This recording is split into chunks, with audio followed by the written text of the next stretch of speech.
E aí, turma, tranquilo? Aqui, professor Anderson Marques, vamos para mais uma videoaula. E dessa vez eu quero abordar com vocês a geopolítica dos Estados Unidos, uma geopolítica mais recente, né? Dá pra gente falar durante muitos meses sobre as atitudes geopolíticas norte-americanas, porque esse povo parece que tem na veia a questão das estratégias geopolíticas. E aí, ó, a geopolítica recente dos Estados Unidos, alguma simbologia e a bandeira, Estátua da Liberdade, a Tenebrosa, enfim, bora lá. Alguns conflitos recentes para mostrar o poder que os Estados Unidos têm enquanto delegados do mundo, e aí aonde eles estão metidos recentemente. Guerra da Síria. Desde 2014, os Estados Unidos estão numa colisão lá dentro, na Síria, para impedir o Assad de continuar no poder, o Bashar al-Assad. E para combater o Estado Islâmico, a princípio a justificativa era combater o Estado Islâmico, já foi combatido, mas eles continuam lá. Esse bombardeio aqui, por exemplo, com mísseis, foi contra um posto do Assad, não foi contra o Estado Islâmico. E aí nós já vimos isso em aulas anteriores, o Assad foi acusado de ter utilizado armas químicas contra o povo, e aí isso foi uma retaliação, tá? Os Estados Unidos participam da operação com aviões, mísseis e drones. Drones chamados de VANT, veículo aéreo não tripulado. Aí são aviõezinhos que soltam bombas sem ter piloto aí, sem correr risco de ter o abate de militar. Também fornecem treinamentos e armas a grupos locais. Os caras estão no Iraque desde sempre. Nesse momento, muito menos. Acho que até nem tem soldado lá. Se tiver, é coisa pequena. Mas foram para na década de 80 ajudar o Iraque na guerra contra o Irã. Na década de 90, ajudar o Kuwait a expulsar o Iraque. Na década de 2000, pós 11 de setembro, foram lá para pegar o Saddam Hussein. Após anos de ocupação, desde 2003, em 2011, o Barack Obama retirou os soldados do Iraque. Em 2014, porém, os Estados Unidos, com respaldo do governo iraquiano, voltaram a atacar alvos no país como parte da ofensiva contra o Estado Islâmico na região. Imagino que deva ter soldado ali, sobretudo no norte, ajudando lá os curdos, e no sul ajudando o Kuwait para que não tenha uma nova invasão. Existe uma zona de exclusão, né, no norte e no sul do Iraque, embora o governo iraquiano no momento seja aliado dos Estados Unidos. E também por conta dessa aliança eu imagino que deva ter algum soldado por lá. Formalmente em guerra não, tá certo? O Estado Islâmico foi destituído lá no território iraquiano, mas os americanos têm um histórico de presença no Iraque antigo. No Afeganistão, na década de 80 ajudaram a expulsar os soviéticos. Em 2001, com o ataque às Torres Gêmeas e o Bin Laden sendo acusado de estar no Afeganistão e com o respaldo do governo talibã, os Estados Unidos voltam para o Afeganistão. Essa guerra foi encerrada formalmente em 2014, inclusive recentemente existe até uma aproximação dos Estados Unidos com o Talibã, no sentido de fazer um acordo de paz. Devo dizer para vocês que os Estados Unidos formalmente se retiraram do Afeganistão, porém continuam com presença lá, certo? Inclusive esse acordo com o Talibã, ele sugere que o Talibã seja reconhecido como partido político, renuncie ao terrorismo e, consequentemente, as tropas da OTAN saiam do Afeganistão. Agora, quem lidera a OTAN são os Estados Unidos, né? Outro país em que os norte-americanos estão presentes é no Paquistão. Por exemplo, o Osama Bin Laden foi pego no Paquistão, foi assassinado no Paquistão. Os Estados Unidos promovem ataques com drones por lá, esses veículos aéreos não tripulados. Essas ações acabam gerando protesto lá dentro contra os Estados Unidos. O Talibã é muito forte lá dentro também, tá? Enfim, existe uma parceria entre o governo paquistanês e norte-americano. Dificilmente os Estados Unidos vão sair de lá, mesmo porque é uma forma de estar controlando a influência da Al-Qaeda, controlando a influência do Talibã. Enfim, os norte-americanos estão dentro do Paquistão. Com relação à Líbia, nós estudamos isso na Primavera Árabe. Os Estados Unidos lideraram uma coalizão em nome da OTAN, na realidade, na época, que acabou destituindo do poder o Muammar Gaddafi, e ele acabou sendo assassinado, né? A Líbia é um país que tem muito petróleo, e esse petróleo sempre interessou a muita gente. Bom, os Estados Unidos hoje combatem forças do grupo no país, utilizando também ataques com drones a partir da Jordânia. Existe uma ramificação do Estado Islâmico lá dentro. Tem participação da Al-Qaeda lá, segundo alguns autores. E tem os grupos que não aceitam a derrubada e a morte do Gaddafi e estão lá também tocando caos no país. Na verdade, a Líbia hoje ela tem um governo que é reconhecido, mas esse governo é só um fragmento do país. O resto do país está na mão de rebeldes. E os norte-americanos estão lá. Certo? Estão participando da questão do Iêmen. Quando eu falo do VANT, do veículo aéreo não tripulado, aqui ó, a gente fala drone, mas não é bem um drone característico não. Tá? Em 2012, os Estados Unidos começaram a usar drones para atacar bases da Al-Qaeda no Iêmen. Desde 2015, o país da Península Arábica está instável por conta de guerras entre forças leais ao governo, o governo do Mansur Hadi, e milícias aliadas ao governo rebelde Houthi, que é xiita, certo? A gente falou um pouco também sobre os conflitos no Iêmen, e aí a participação desses grupos xiitas com o apoio do Irã acabou atraindo lá para dentro do Iêmen os adversários do Irã. E o pau está quebrando por lá. Os Estados Unidos estão juntos nessa coalizão anti-Irã e acabaram promovendo entre 137 e 157 ataques com drones, matando entre 581 e 848 pessoas e muitos civis. Na Somália, a Somália tem a atuação do grupo terrorista Al-Shabaab. A gente já falou que na Somália existe uma concha de retalhos de poder lá dentro. O governo, poder reconhecido, governa só um pedacinho do país também. E aí, por conta deste grupo terrorista lá, a presença norte-americana acaba sendo justificada. Certo? Desde 2007, houveram mais de 30 ataques com drones contra postos do Al-Shabaab lá dentro. E aí a única função dos Estados Unidos lá é atacar o Al-Shabaab. Bom, os Estados Unidos eles se impõem no mundo geopoliticamente por conta de três influências: da militar, da cultural e da econômica.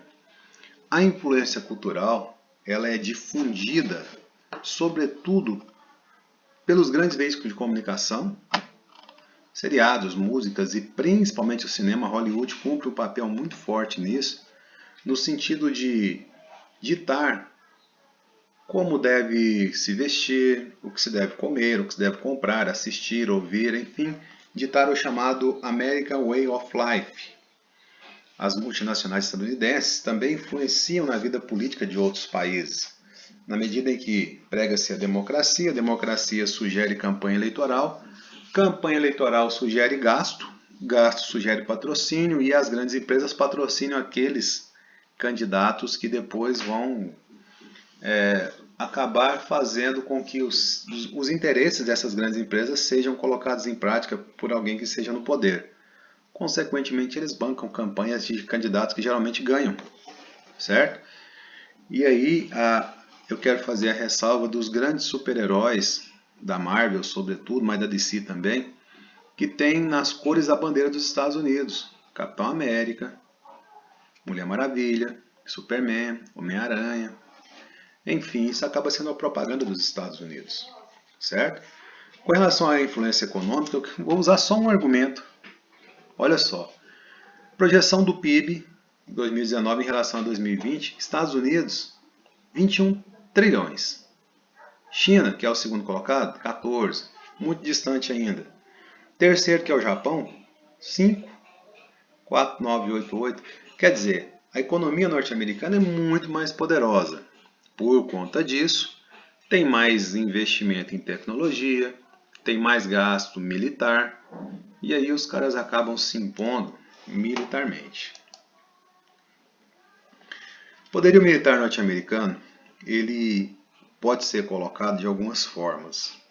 Olha só, os Estados Unidos jamais foram atacados em seu território, apesar de terem participado de muitas e muitas guerras. Consequentemente, o território americano nunca passou por um revés, sempre caminhou para frente, ao contrário da Europa, por exemplo, da Rússia, da própria China. As guerras, sobretudo a Primeira Guerra Mundial, mas depois também a Segunda, mas em especial a Primeira, serviram para que os Estados Unidos se enriquecessem, porque enquanto o nego estava destruindo o próprio território inimigo, os americanos forneciam essas armas, forneciam esses enlatados que serviriam de alimentos. Enfim, enquanto o nego guerreava, os Estados Unidos vendia, ganhava dinheiro. E aí, o desempenho norte-americano na Primeira e sobretudo na Segunda Guerra Mundial acabou consolidando o papel geopolítico norte-americano no mundo inteiro, certo? Outro fator que favorece os Estados Unidos é de que eles só têm duas fronteiras terrestres, um ao norte com o Canadá, um ao sul com o México, muito bem vigiadas, e esses países são aliados, sabem de sua fraqueza perante um conflito contra os Estados Unidos. Não tem ameaça, galera, não existe ameaça de invasão ao território americano. E aí tem dois oceanos dando grande proteção para os Estados Unidos. E se eu considerar que eles são a maior frota naval do mundo, aí que eles estão tranquilos mesmo. Ok? Maior economia do mundo, proporciona maior investimento em defesa, e os Estados Unidos acabam virando a maior potência bélica por conta disso. Show? Aí você vai dizer assim, mas professor, tem concorrência no mundo. Eles são fortes, mas tem mais gente forte também. Então eu peguei aqui, ó, de acordo com a Super Interessante, não, perdão, a revista Mundo Estranho, né? Superabril.com, porque são todas da mesma editora, da editora Abril, a comparação do poderio militar dos Estados Unidos, da Rússia e da China. Toda vez que eu levantar dados associados a poderio militar, eu devo fazer a ressalva de que pode ser que eles divulguem mais do que tenham, para poder intimidar adversário, pode ser que eles divulguem menos do que tem, para gerar um elemento de surpresa num eventual conflito. Mas o que é divulgado oficialmente é o seguinte: o efetivo militar dos Estados Unidos hoje é de 1.281.900 soldados. A Rússia tem um pouquinho menos, a China tem muito mais, certo? Mas o diferencial vai ser aqui, ó, no gasto. Os Estados Unidos gastam anualmente 716 bilhões de dólares com defesa. A Rússia, 44. 716 contra 44. A China, 224. É muito pouco se eu juntar o gasto russo e chinês, não chega, galera, nem a metade do gasto norte-americano. Os três têm armas nucleares. Os Estados Unidos é a única superpotência militar depois que a União Soviética parou de existir. Tem tudo quanto é arma que você imaginar. Ainda tem o maior arsenal nuclear, os armamentos mais modernos e tem o auxílio de satélites e computadores. No caso da Rússia, a Rússia herdou o maior poder bélico da ex-União Soviética, mas tem pouco gasto, pouco recurso para atualizar ou comprar equipamento. A Rússia tem sim um poder que a gente não pode desconsiderar, com certeza. A Rússia é um dos casos que provavelmente não divulga tudo que tem. Okay? No caso da China, a China gasta mais do que a Rússia, tem um efetivo militar maior do que qualquer país do mundo, porque os caras, enfim, têm a maior população do mundo também. Tem arma nuclear, tem bomba H. A China, ultimamente, tem aumentado muito no que se refere à sua economia, e isso também aumenta o gasto com defesa.